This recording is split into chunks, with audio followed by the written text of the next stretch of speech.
Friends, welcome back BBBN online class. हम बच्चों पढ़ रहे थे, क्या पढ़ रहे थे? प्रारंभिक संस्कृत का कुछ बेसिक जो नॉलेज है वो हम देख रहे थे। हमने पुरुष पढ़ा, पुरुष की कॉन्सेप्ट हमने क्लियर की। पुरुष कितने प्रकार के होते हैं? 3 प्रकार के होते हैं, प्रथम पुरुष, मध्यम पुरुष, उत्तम पुरुष। ठीक है। और वचन कितने होते हैं?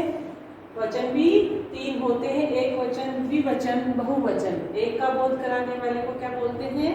जो एक की संख्या बताता है एक वचन, 2 की संख्याओं को बताने के लिए द्विवचन और अनेक संख्याओं को बताने के लिए बहुवचन। तो मैंने बताया था कि आपको ये मैं 3 उंगलियों के माध्यम से भी बताऊंगी कि सारी चीज़ों को 3 उंगलियों पे आप कैसे याद कर सकते हैं। आप उंगलियों पे सेंटेंस भी बना सकते हैं जो आगे चलेंगे, लेकिन अभी तो मैं आपको ये चीज़ें उंगलियों पे बता रही हूँ कि इनको कैसे लर्न करोगे। ठीक है।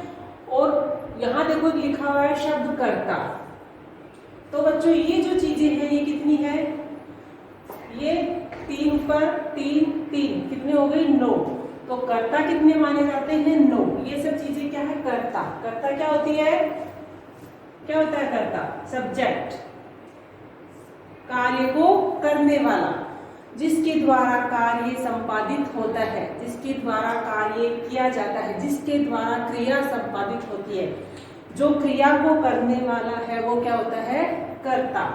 तो ये सब जो 9 है इसमें एक वचन, द्विवचन, बहुवचन के देखिए 3 कितने हो गए? 3 3 9। तो ये क्या है? 9 कर्ता होते हैं। तो कर्ता कितने प्रकार के हो गए? 9 प्रकार के। सह यानी वह, सा यानी भी वह। सह वह का मतलब लड़के के लिए, पुल्लिंग के लिए, और सा का वह स्त्रीलिंग के लिए। तो सह, तौ, ते, त्वम, यूयाम, यूयम, अहम, आवाम, वयम। ये 9 क्या है? कर्ता माने जाते हैं। स्वतंत्र कर्ता यानी कर्ता किसी भी कार्य को करने के लिए स्वतंत्र होता है। ठीक है। तो 3 उंगलियों के माध्यम से हम इन चीजों को याद कर सकते हैं। देखो, एक वचन, द्विवचन, बहुवचन। एक वचन, द्विवचन, बहुवचन। एक वचन में सह, तौ, इस प्रकार ले लीजिए। एक वचन, द्विवचन, बहुवचन। सह, तौ, ते। इसी से हम वाक्य भी बना सकते हैं। जैसे प्रथम पुरुष का एक वचन पठति, पठतः, पठन्ति, इस प्रकार क्रिया चलती है, लेकिन आगे क्रिया बताएंगे तब साथ में बताएंगे। तो देखो, सह पठति, तौ पठतः, ते पठन्ति। ठीक है। सह, तौ, ते, या ऊपर से नीचे ले लीजिए, सह, तौ, ते। किसी प्रकार आपको जैसे हैबिट हो आप उसी प्रकार ले सकते हैं। ठीक है। सह, तौ, ते। फिर त्वम, देखो बीच में आइए, दोनों उंगलियों के बीच वाला मध्यम पुरुष। ठीक है। प्रथम पुरुष, मध्यम पुरुष, उत्तम पुरुष। एक वचन, द्विवचन, बहुवचन। ठीक है। तो त्वम, यूयाम, यूयम, त्वम, यूयाम, युवाम, यूयम। क्या हुआ? त्वम तुम, युवाम तुम दोनों, यूयम तुम सब। यहाँ क्या आया था? सह वह, तौ वे दोनों, ते वे सब। सह, तौ, ते, त्वम, युवाम, यूयम। फिर इसके लिए स्वमेव ही उत्तमम, अर्थात उत्तम पुरुष। तो अहम, आवाम, वयम। अहम अर्थात मैं, आवाम हम दोनों, वयम हम सब। हो गए ना? 3 ही उंगलियों पे पूरी व्याकरण समाहित। आपको 3 ही उंगलियों के माध्यम से आप बहुत सारे सेंटेंस, वाक्य निर्माण कर सकते हैं। सारी ये जो चीजें हैं 3 उंगलियों पे हम लर्न कर सकते हैं। Learn with play. ठीक है ना? इस प्रकार आप करके देखना। आप ऊपर से नीचे किसी प्रकार कर सकते हैं, बस आपको याद होना चाहिए, कैसे भी हो जाए। ठीक है। तो ये चीजें हमने उंगलियों के माध्यम से पढ़ी। ठीक है। इसका बेसिक, पुरुष का हमने बेसिक नॉलेज दे दिया, वचन का हमने दे दिया। अब हम करेंगे लिंग का। तो लिंग क्या होता है बच्चों? किसे कहते हैं लिंग? लिंग की सामान्य परिभाषा कि जो स्त्री और पुरुष होने का बोध कराता है उसे हम क्या कहते हैं? लिंग कहते हैं। लिंग हिंदी में कितने माने जाते हैं? कितने होते हैं? हिंदी में 2 होते हैं। कौन कौन से होते हैं हिंदी में? 2, पुल्लिंग और स्त्रीलिंग।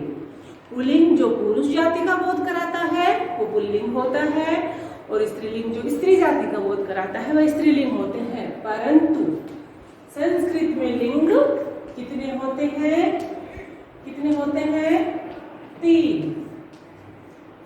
एक कौन सा ऐड हो गया? पहला कौन सा है? पुल्लिंग। कौन सा है? पुल्लिंग। दूसरा स्त्रीलिंग जो स्त्री जाति का बोध कराए, ठीक है। तो तीसरा कौन सा ऐड हुआ? नपुंसक लिंग। कौन सा हुआ? नपुंसक लिंग। अब इनकी हम जानकारी लेते हैं। पुल्लिंग, पुल्लिंग कौन सा होता है और स्त्रीलिंग कौन सा होता है और नपुंसक लिंग कौन सा होता है? पुल्लिंग अकारान्तः पुल्लिंग शब्दः, अकारान्तः पुल्लिंग शब्दः, अर्थात अकारांत है। अकार जिन शब्दों के अंत में अकार आता हो, ए आता हो, ए की ध्वनि आती हो, उन शब्दों को क्या कहते हैं? पुल्लिंग शब्द। अकारांतः पुल्लिंग शब्द। अर्थात आप देख लीजिए, राम है, क्या है? राम है। तो ये इसमें अकारांत है कि नहीं है? तो राम किस शब्दों से मिला है? रे विसर्ग, ठीक है। धन, धन किसको बोलते हैं? प्लस को। धन, रे में किसकी मात्रा जुड़ी हुई है? आ की। रे धन आ, क्या हुआ? रा। रे के नीचे हलंत लगा हुआ है, ठीक है। फिर म, धन म, आधा मैं है ना, क्योंकि पूरा तो ए लगने के बाद मिलेगा। तो मैं किससे मिलकर बना है? ए। तो अंत में अकार आया कि नहीं आया? और ये विसर्ग लगा दीजिए, और ठीक है, प्लस करके भी आप लगा सकते हैं विसर्ग। तो अकार आया ना, तो यही इसकी पहचान होती है। अकारांतः पुल्लिंग शब्द, अर्थात जिन शब्दों के अंत में ए आता हो वो पुल्लिंग शब्द होते हैं। यह इसकी सबसे बड़ी पहचान है।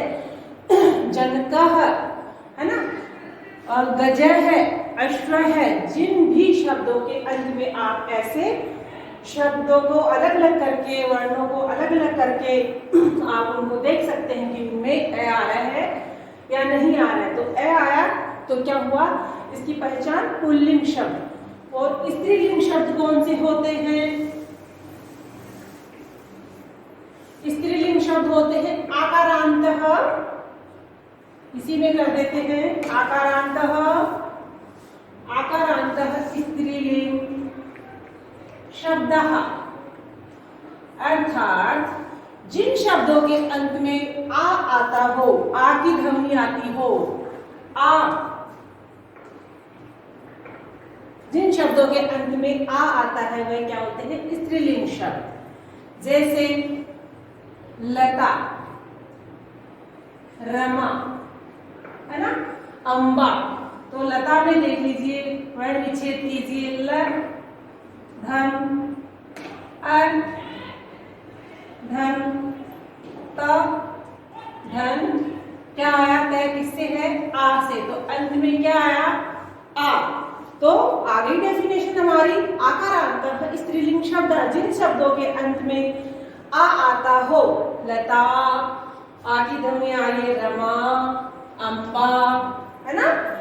तो उन शब्दों के अंत में, जिन शब्दों के अंत में आ की ध्वनि आ रही है, आ रहा है, वह कौन से शब्द होते हैं? स्त्रीलिंग शब्द होते हैं। इनको साथ साथ में आप लिखते हुए चलिए, इनकी डेफिनेशन वगैरह साथ साथ में आप इनको करते चलिए। हाँ, शर्त एक बच्चों, जैसे आपने कर दिया कि पिता, पिता, पिताजी जो होते हैं, तो उसमें भी आपकी ध्वनि आ रही है। तो पिता शब्द आपको देखना है। पिता शब्द किसका है? हिंदी का है। पिता को संस्कृत में क्या बोलते हैं? जनक है। क्या बोलते हैं? जनक है। तो जनक है में तो ए की ध्वनि आ रही है ना। हिंदी के शब्दों से आपको नहीं पता लगेगा, हिंदी के शब्दों को नहीं देखना है, जनक है ना। तो अपने पिताजी क्या है, जनक है। देखिए दोनों शब्दों से आपको स्त्रीलिंग पुल्लिंग का पता चल जाएगा। हमारे घर में हमारे पापा जी जो होते हैं वो पुल्लिंग होते हैं, तो उनके अंत में देखो जनक है। पापा को क्या बोलते हैं संस्कृत में, पिताजी को जनक है। ए आ रहा है ना, ज धन अ प्लस या धन न धन ए धन क ए आया तो जनक पुल्लिंग शब्द है। और फिर माता क्या होती है हमारी, माता क्या होती है, स्त्रीलिंग होती है ना। तो माता को संस्कृत में क्या बोलते हैं, अम्बा। अम्बा में देख लीजिए आगे ध्वनि आ रही है, इसका भी वर्ण विच्छेद आप करके देख सकते हैं। अ प्लस म हलंती है इसमें तो क्योंकि आधा ही है, फिर ब फिर आ, इसमें अंत में क्या जुड़ा हुआ है, आ, और ये ए, ठीक है। तो अम्बा, तो यहाँ पे बै भी आ जाएगा बीच में।